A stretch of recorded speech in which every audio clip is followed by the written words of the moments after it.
और नाजरीन, मैं ये भी बताता चलूं कि जब तक यहाँ यूके में लॉकडाउन चल रहा है, हम रोजाना एक शो लेकर हाजिर होंगे आपके लिए। नोटिफिकेशन का बटन भी दबा दीजिए अगर आपको ये गुफ्तगू पसंद आए।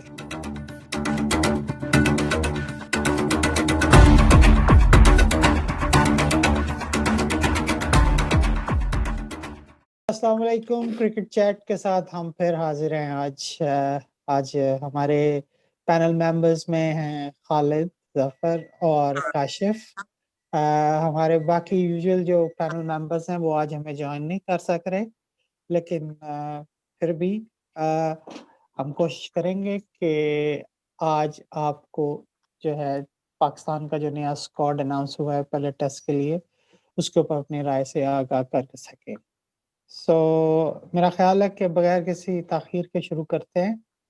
तो खालिद, आपके ख्याल में जो स्क्वाड अनाउंस हुआ है, आप उसको कैसे देखते हैं? जो स्क्वाड इसमें बना है उसमें काफ़ी अच्छी चीज़ें भी हैं और थोड़ी सी क्या कह सकते हैं कि डेंजरस नहीं, मैं वर्ड यूज़ करूँगा, वर्नेबल है टीम के लिए। और इससे फ़वाइद भी हैं, नुकसानात भी हैं। फ़ायदे इस तरह हैं कि अच्छा इस तरह हुआ है कि टीम लग रहा है कि मेरिट पे बनी है और परफॉर्मेंस बेस पे उन्होंने सिलेक्शन की है। और 20 में से 9 जो उनके प्लेयर्स हैं वो नए हैं और काफ़ी 4-5 जो सीनियर थे, करंट मेंबर थे, रेगुलर मेंबर थे टीम के, उनको उन्होंने ड्रॉप किया है, रेस्ट नहीं दिया, ड्रॉप किया है।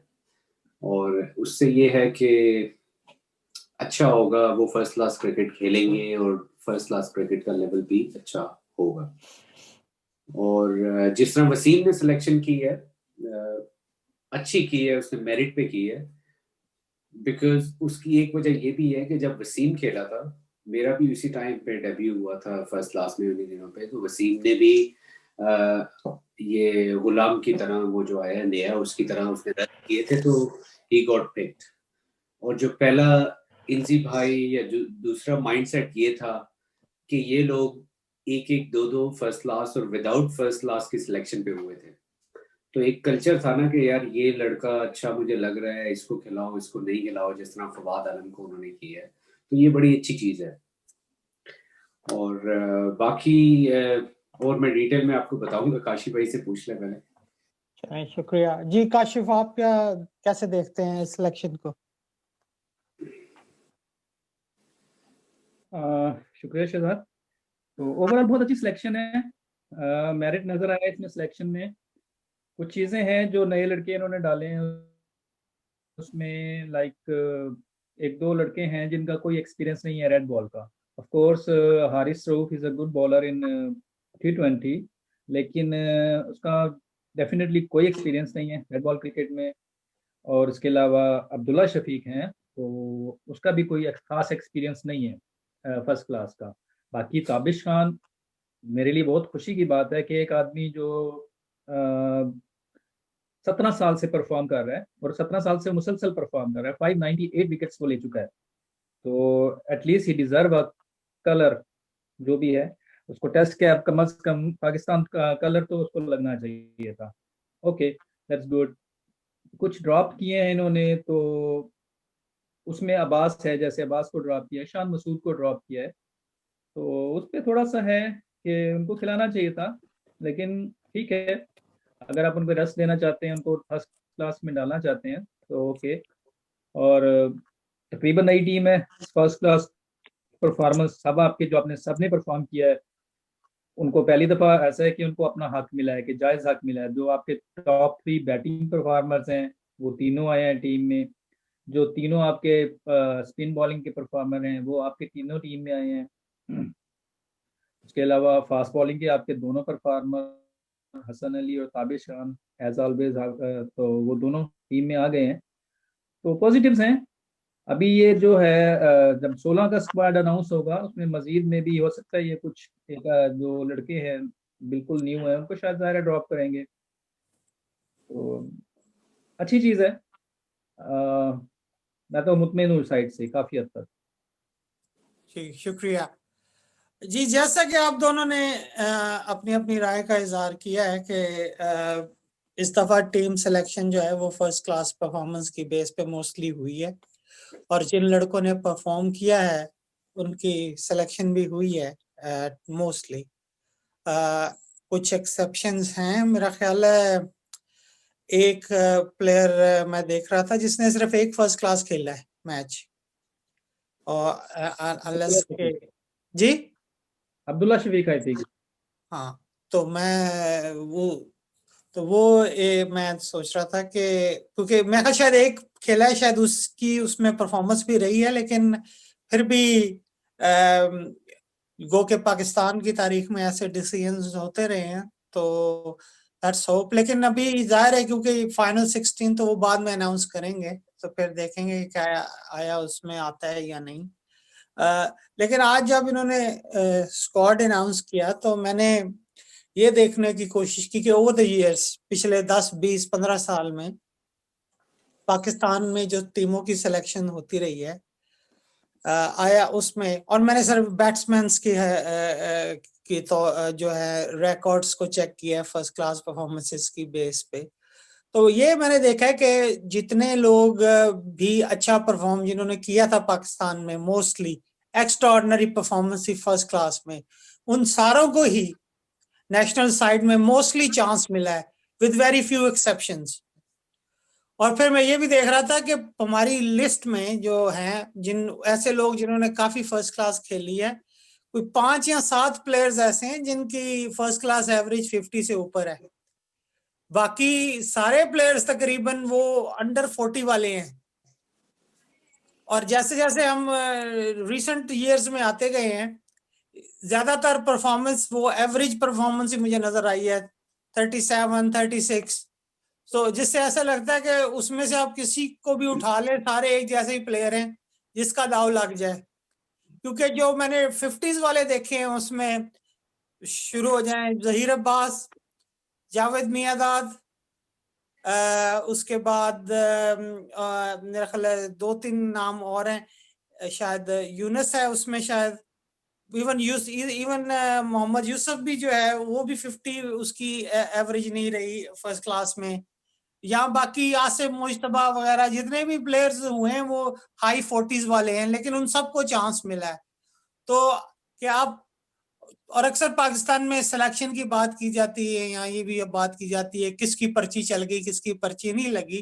तो आज भी ऐसा एहसास हो रहा था कि जिसने परफॉर्म किया उसको चांस तो जरूर दिया गया, और बाज दफा कई प्लेयर्स को काफी दफा चांस मिला है अगर उन्होंने फर्स्ट क्लास में परफॉर्मेंस किया है। आप इस बारे में क्या कहेंगे खालिद? देखिए, मैं थोड़ा सा डिसएग्री आपसे इस तरह करूंगा कि जो क्रिकेट है ना वो बेसिकली कॉन्फिडेंस की गेम है। अगर आप कॉन्फिडेंट हैं तो आप अच्छा करेंगे। आप फॉर एग्जांपल किसी भी आप प्लेयर को देख लें, आप ये देखें कि वो कितने फर्स्ट क्लास मैचेस खेला था तब वो इंटरनेशनल टीम में आया था।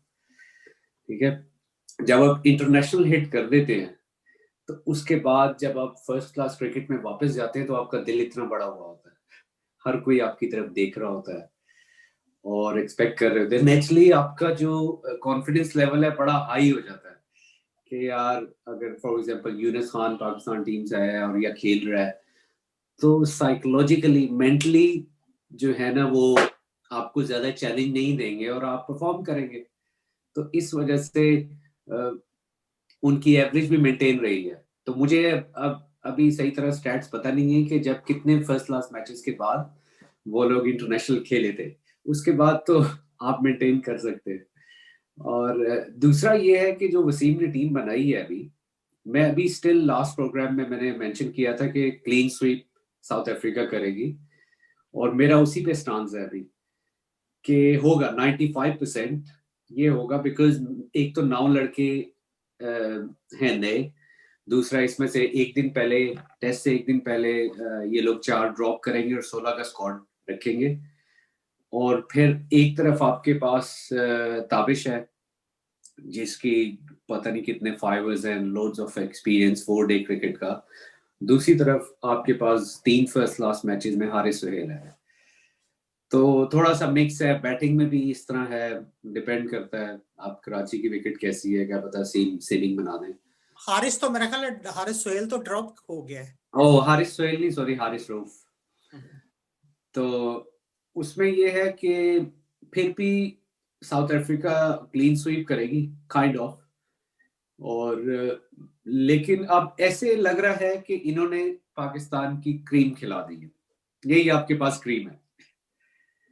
अब ये इन्हें देखना है, ये जो सारी टेक्निकल चीजें, इनको असल में ग्रास रूट से काम शुरू करना पड़ेगा टेक्निक पे, क्योंकि हमारे जो प्लेयर्स हैं वो गली मोहल्लों में खेल के, क्लब क्रिकेट खेल के और नेचुरल होते हैं, और जब इंटरनेशनल क्रिकेट में पहुंचते हैं तो मोस्टली एक्सपोज हो जाते हैं। तो ज्यादा ये है कि लेकिन अच्छा ट्रेंड वसीम ने स्टार्ट किया है, तो ये गुड थिंग है, लेकिन इस पे टाइम लगेगा, इनका कॉम्बिनेशन नहीं होगा। मैं अपनी बात इस पे खत्म करता हूँ कि आज मैं क्लाइव लाइट का एक लेटर देख रहा था, उसने टीम को लिखा है, वेस्ट इंडीज की टीम को, आईसीसी की वेबसाइट पे भी है। तो उसने ये लिखा है कि जब मैं कैप्टन बना था तो हम लोग 20 मैचेस इन अ ट्रॉट हारे थे, और उसके बाद फिर मुझे यही पता चला कि यार मुझे इस चीज को भी चेंज करना है, मैंने इसको भी चेंज करना है, मैंने इसको भी इम्प्रूव करना है। और उसके बाद वो कहता है ऐसा ऐसा करते करते हमारी टीम बन गई, हमारा कॉम्बिनेशन बन गया, और हमने काफी देर हम टॉप पे रहे। तो शुक्रिया खालिद जी। जी प्लीज अपनी बात कर लें खत्म। मैं कह रहा हूँ इस टीम का भी यही है कि इनको पहले मैचेस हारने पड़ेंगे और चेंजेस करनी पड़ेंगी। उसके अलावा फर्स्ट क्लास में 1-2 और लड़के भी हैं, सलाउद्दीन है और 2-3 लड़के हैं जो खेल सकते थे, तो ये टाइम लगेगा इस पे। शुक्रिया। मैं अपनी जो है पिछली जो हमारी नशिस्त हुई थी उसमें मैंने बात की थी, मेरे ख्याल में ये एक अच्छी सीरीज होगी, तो देखते हैं कि कैसा रहता है। लेकिन वो आपकी बात वैलिड है कि वो जो फर्स्ट क्लास में जिन्होंने 50 की एवरेज मेंटेन की है, उन्होंने कब इस तरह परफॉर्म करना शुरू किया है। और मेरे पास क्योंकि आज टाइम नहीं था, वरना मैं यही देखना चाह रहा था कि टीम में आने से पहले से क्या उनकी परफॉर्मेंसेस थी, या लेकिन मेरा देखने का मेन मसला मकसद ये था कि आया कौन से ऐसे प्लेयर थे जिनको चांस नहीं मिला। तो नजर यही आया है कि जिन्होंने परफॉर्म किया है ना, उनको चांस जरूर मिल गया है। सवाए फवाद आलम है, उसको भी चांस दे के निकालते रहे हैं। तो मैं इस बात पे डेफिनेटली आने वाले प्रोग्राम के लिए जो है ना एक कंपैरिजन तैयार करूंगा। और एक एक्चुअली कंपैरिजन मैं और भी देखना चाह रहा था कि मिकी आर्थर ने जब टेक ओवर किया था एज कोच पाकिस्तान की टीम को, उसके कितने अरसे बाद उन्होंने परफॉर्म करना शुरू किया था, and then compare it with Misbah's record as well. लेकिन आज वैसे जो है श्रीलंका की टीम ने अपनी सेकंड इनिंग में कुछ फाइट दी है, तो देखें सुबह वो मैच का क्या बनता है। जी काशिफ, आप इस बारे में क्या आप कुछ कोई ऐसा प्लेयर बता सकते हैं जिसने लगातार परफॉर्म किया हो फर्स्ट क्लास में एज बैट्समैन, लेकिन उसको टीम्स में चांस ना मिला हो फवाद आलम के अलावा? देखिए, अब इस बहुत सी चीजें ऐसी होती हैं, लाइक जैसे खालिद बात कर रहे थे फर्स्ट क्लास क्रिकेट की।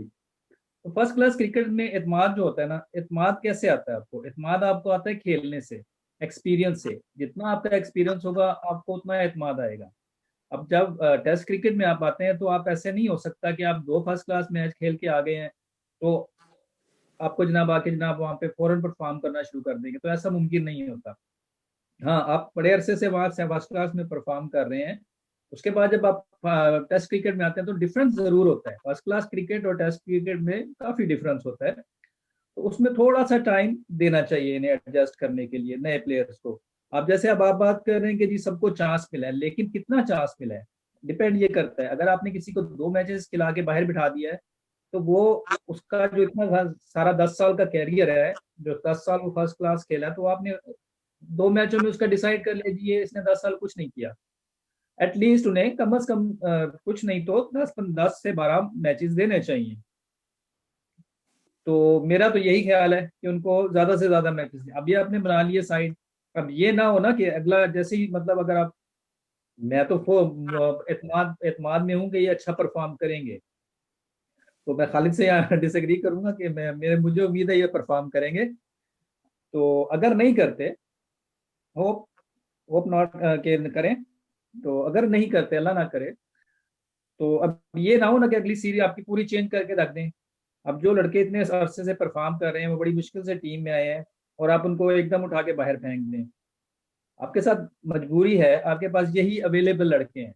इसके अलावा जो कुछ लड़के रह गए हैं बीच में, असद शफीक और शान मसूद है, या कुछ आपके पास पीछे स्टार्स ही नहीं है, क्योंकि आपने बनाया ही नहीं।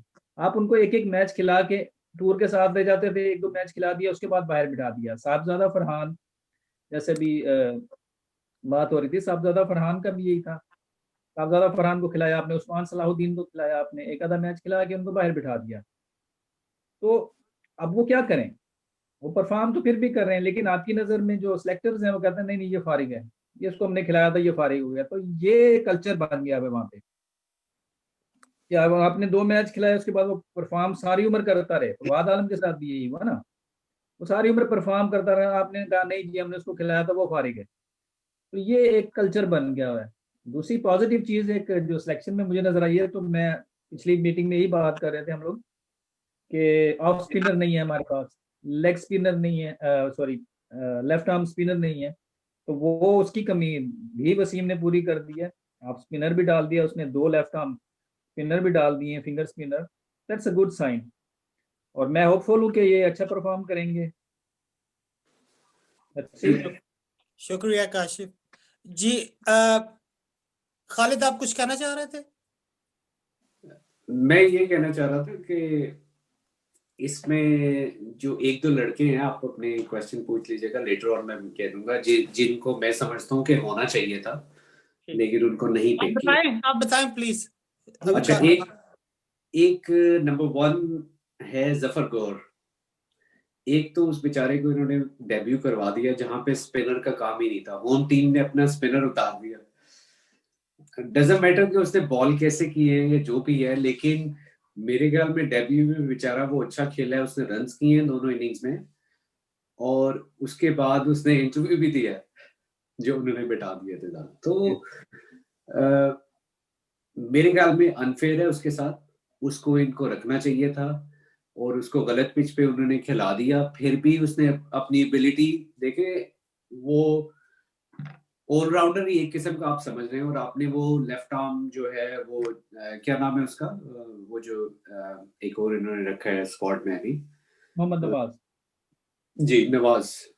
तो नवाज को स्ट्रेट अवे ये लेके आगे इन, तो बेसिकली उसको होना चाहिए था। उसके अलावा जो यासिर शाह है, उसको उस मैच में ड्रॉप होने का फायदा इसमें मिल गया। अगर वो उसमें खेल जाता तो मेरा नहीं ख्याल कि ही गॉट पिक्ड इसमें, तो उसको फायदा हो गया बाहर बैठने का। जी काशिफ भाई। बाकी नवाज ने परफॉर्म किया फर्स्ट क्लास में, कायद आजम ट्रॉफी में उसके 5 या 6 50 हैं, ठीक है, और उसने 22-23 आउट किए हैं, दो उसने मतलब फाइवर्स भी किए हैं, तो 22 या 25 इसकी विकेट्स हैं, लेकिन उसने 50 किए हैं, 6 किए हैं या 5 किए हैं, और एक सेंचुरी भी की है। तो इस बेस पे उसे ऑलराउंडर बेस पे उन्होंने डाला है टीम पे। अच्छा, मैं आपको बताता हूँ कि जफर गौर के मैंने स्टैट्स चेक किए, उसने 439 रन्स किए थे और 40 विकेट्स हैं उसकी। ओके, तो एक बंदा, मेरे कहने का मतलब ये है कि एक बंदा मैं इस साल की बात कर रहा हूँ, इस कायद आजम ट्रॉफी साल पे किया है, बिकॉज उसको परफॉर्मेंस तो उसने किया है। तो उसने ऐसी, मेरा नहीं ख्याल कि परफॉर्मेंस इतनी बुरी दी थी, ठीक है, बैटिंग वो बॉलिंग पेच नहीं था, लेकिन उसका ड्रॉप नहीं करना बनता था। और तीसरा एक और असद शफीक को होना चाहिए था। जी असद शफीक, आपकी बात बिल्कुल दुरुस्त है कि जफर गौर के साथ ज्यादती हुई है, उसको बिल्कुल इस सीरीज में खिलाना चाहिए था। मेरा ख्याल में बैटिंग टेक्निक उसकी नवाज से अच्छी है, बेशक नवाज ने रिसेंटली स्कोर किया है, और मेरे ख्याल में नवाज जैसा प्लेयर है वो उससे ज्यादा आगे डेवलप नहीं करेगा। जैसा है वो उतना ही एवरेज प्लेयर रहेगा, उससे ज्यादा वो कोई एक्सेप्शनल प्लेयर मैं नहीं समझता कि उसमें से हम निकाल सकते हैं। तो आई थिंक जफर को चांस देना चाहिए था। और जैसे आप कह रहे हैं कि यासिर को तो चांस इस वजह से मिल गया कि वो दूसरा टेस्ट नहीं खेल सका, जी शुक्रिया काशिफ। तो बड़ी इंटरेस्टिंग डिस्कशन चल रही है, लेकिन टाइम का पता नहीं चला। हम तकरीबन अपने शो के अख्ताम की तरफ आ गए हैं। तो जाहिर है अब ये सीरीज आ रही है, ये डिस्कशन जारी रहेगी, और किसी स्टेज पे किसी दिन हम ये भी मौजूद रखेंगे कि मुख्तलिफ क्रिकेट बोर्ड्स जो हैं वो अपनी क्रिकेट को कैसे चला रहे हैं, और हम अपनी अपनी राय में हम क्या समझते हैं कि कौन सा क्रिकेट बोर्ड सबसे कामयाब है नए प्लेयर्स को आगे लाने में और अपनी टीम को बनाने में। तो बस आखिरी कुछ मोमेंट्स हैं। तो क्लोजिंग रिमार्क्स के लिए मैं रिक्वेस्ट करूंगा खालिद, आप इस स्क्वाड पे अपना क्लोजिंग रिमार्क दे दें, उसके बाद काशिफ की तरफ जाएंगे और फिर मैं इसको शो को वाइंड अप करूंगा। शुक्रिया। अच्छा, इसमें मुझे लगता है पाकिस्तान का ट्रेंड रहा है, जो मोस्टली बैट्समैन है उन्होंने अपने पहले मैच में 100 किया है या परफॉर्म करते हैं, जो पाकिस्तान का ट्रेंड चल रहा है। तो इसमें से कोई डेब्यूटेंट कोई होगा जो स्कोर करेगा, लगता है मुझे, बैटिंग में और बॉलिंग में भी करेंगे, लेकिन साउथ अफ्रीका स्ट्रांग है, तो पहला टेस्ट तो मुझे साउथ अफ्रीका की तरफ लग रहा है। ठीक, काशिफ। देखिए, मैं उम्मीद करता हूँ कि इंशाल्लाह हम जीतेंगे, और मतलब जो हमारा न्यूजीलैंड में हाल हुआ है वो हाल इंशाल्लाह नहीं होगा, और मजीद हो सकता है कि हम जीते, ये सीरीज भी जीतें। ओके, और मैं उम्मीद करता हूँ और मेरी ख्वाहिश भी है कि जीतें इंशाल्लाह। इंशाल्लाह। तो मेरे ख्याल में अच्छा मैच होगा। और एक और चीज खुशाइंद है, अगर वो खबर ठीक है जो खिजर ने आज हमसे शेयर की थी कि स्काई जो है वो हमारी सीरीज दिखा रहा है, अगर ऐसा है, और मैं उम्मीद करता हूं कि वो यहाँ अपने स्टूडियोज में कोई पैनलिस्ट भी लेकर बैठे, क्योंकि उनका जो है analysis, I will look forward to hearing to their analysis. अगर जो बाज़ दफा वो सीरीज दिखाते हैं तो यहाँ पे स्टूडियो में एनालिस्ट नहीं बिठाते, तो देखते हैं वो क्या करते हैं इस दफा। तो खालिद, काशिफ, आपका बहुत बहुत शुक्रिया। अब इस शो को हम खत्म करते हैं और इंशाल्लाह अगले शो में इस गुफ्तगू और इससे मिलती जुलती और टॉपिक्स पे डिस्कशन जारी रखेंगे। आज सैटरडे नाइट है, इस वक्त तकरीबन 11 बजे का टाइम है यहाँ यूके में, और आपके पास हॉलैंड में इस वक्त 12 बज चुके हैं कि 11, 10, 12। ठीक है, ठीक है। तो शुक्रिया सबका देखने का, देखते रहिए इस चैट शो को। तो हमारी तरफ से अल्लाह हाफिज। अल्लाह हाफिज। अल्लाह हाफिज।